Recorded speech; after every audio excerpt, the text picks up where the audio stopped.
Hello, I'm Dow Bartling, and I certainly hope that you and yours are having yourself a sunnier, warmer day.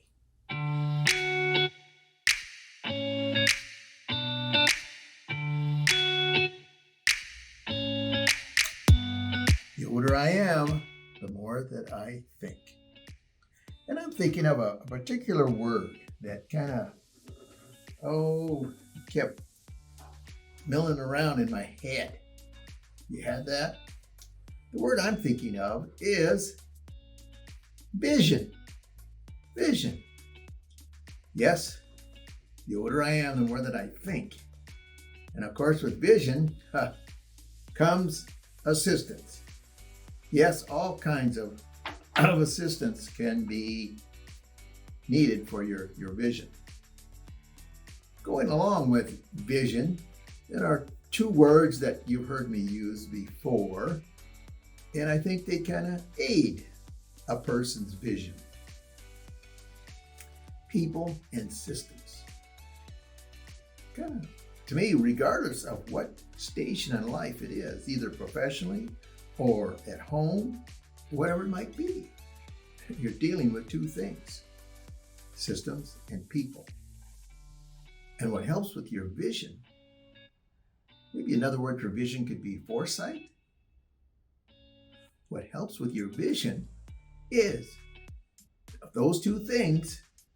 Always have the vision and the foresight to put people number one. Not too long ago, I had to attend a convention here in town, down at the convention hall. And that wasn't the only thing going on that day. And so I drive down, and of course, like everyone else, I need to find a parking place that is close. Sure. So I zipped in, looked around. My decision was there are no parking spaces available. So I parked a couple blocks away. And as I was walking back, folks, there were a lot of places available. You see, I kind of limited my vision to what was just right here in front of me, what I immediately knew. I didn't check another lane or two lanes over. With vision, foresight, you need to lead your eyes. Lead your eyes. What I mean by that is look at ways and resources that will allow you to see more than others. And again, resources available to you that will allow you to see before others. And in fact, I think with the internet and other things, see before others has trumped see more than others. I think it's kind of ahead of the pack right now. You see, I don't believe that vision is a solo function. It's a team sport. Yes, it is. I think of one of my teams, those Kansas City Chiefs. I believe that they have the resources to see more than others. I believe that the Kansas City Chiefs see before others because they do make it a team sport. And so come September, they have that unified vision, and everyone knows how they play a part in that.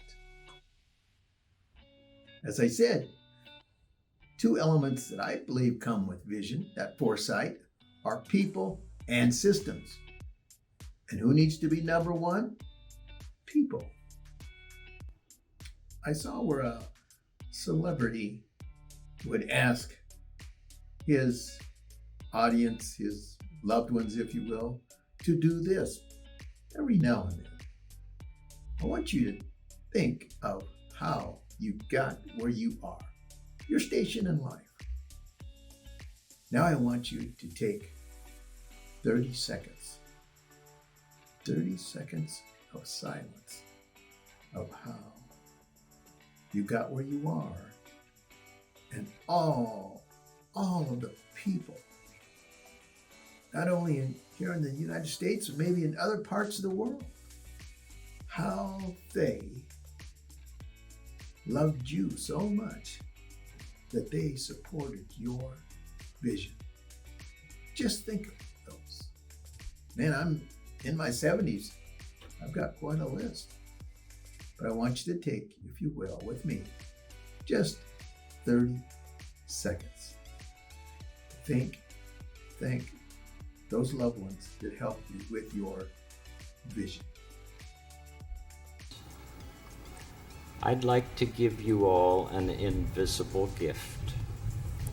A gift of a silent minute to think about those who have helped you become who you are today.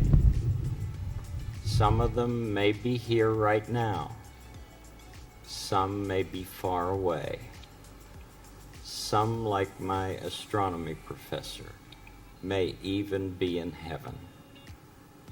But wherever they are, if they've loved you and encouraged you and wanted what was best in life for you, they're right inside yourself.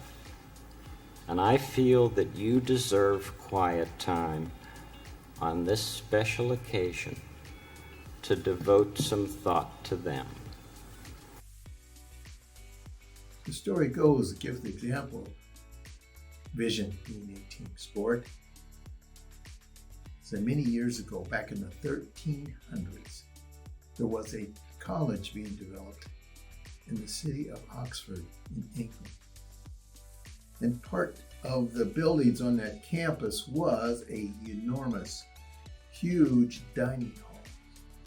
And in those dining hall, you would see running the width of the dining hall, these enormous wood beams, these oak beams that supported the whole building. Well, 500 years later, there was discovery that there was an infestation of beetles, and the beetles were starting to make the beams weaker and weaker and weaker. Well, the chancellor and the board met, asking the question, what would we do? What can we do? Well, after a while of meeting behind closed doors, and everyone knew in the college what they were meeting about, because at that point they had closed down the dining hall, meeting somewhere else in a couple other buildings. There seemed to be a little bit of a knock on the door. And so someone opened the door, and in walked this gentleman. And he wasn't as professionally dressed, you might say, as the chancellor and the other board members there. But he seemed like he had something to say.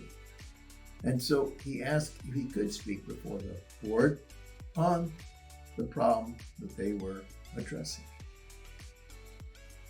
Well, kind of in a state of bewilderment, the chancellor said, by all means.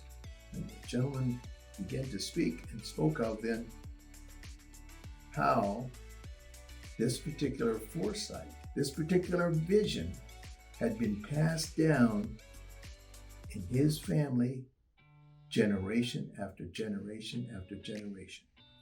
You see, in England back then, it wasn't uncommon that a particular occupation was passed down generation to generation.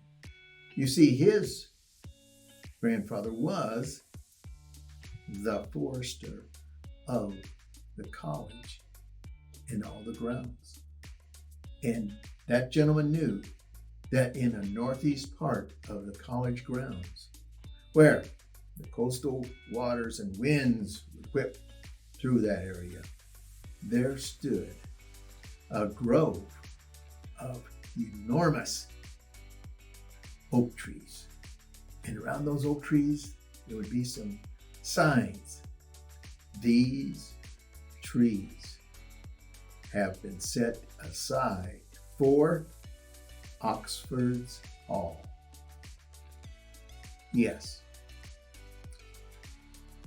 the Chancellor and the Board of 1300 had the vision, had the foresight to set aside a grove of trees to be used for the dining hall. And they knew that as a team sport, that the forester and his family would see to it that when the need arose, they would be there. And so the great dining hall of Oxford had its oak tree beams put in place with vision as a team sport. Hey, remember this. I'm rooting for you. Yes, I am, because we're in this together. Indeed. And speaking of vision, blessed are they who ease the pain of misfortune, for they shall be called insurance agents. You take care.